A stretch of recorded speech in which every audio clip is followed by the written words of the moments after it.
আপনারা দেখছেন সাথে দর্পণ, আর আমি আপনাদের সঙ্গে রয়েছি মঞ্জুর আলম। আজকের পশ্চিমবাংলার মা বোনদের ইজ্জত, সম্মান এবং নিরাপত্তা কোথায়? উত্তরপাড়ার মুন্সিপাড়ার একটা ঘটনা বলছি। তারা দুই বোন স্বামীকে নিয়ে সপরিবারে তারা স্বামী স্ত্রীতে বসবাস করে।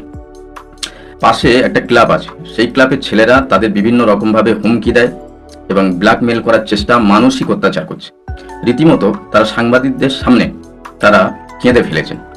তাহলে আজকে বুঝুন, একজন মুসলিম মহিলার উপরে যদি পাশের ক্লাব থেকে অত্যাচার হতো, অন্যান্য মানুষ মনে করে নিত যে হিন্দু উগ্রবাদীরা তারা এটা করেছে। আর একজন হিন্দু মহিলার উপরে যদি অত্যাচার হতো, মানুষ ধারণা করে বসতো মুসলিমদের মধ্যে উগ্রবাদীরা তারা এটা করেছে। কিন্তু এই ঘটনাটা পুরোপুরি ভিন্ন। দেখুন, সেই দুটো বোন তারা সনাতন ধর্মের বোন, পাশের ক্লাব তারাও সেই একই ধর্মের মানুষ হয়েও তাদের দিলে মায়া, মহাব্বাত, মানবতা, ভদ্রতা কিচ্ছু নেই।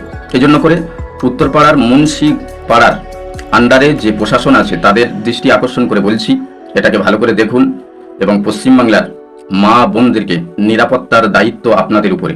আপনারা দেখুন।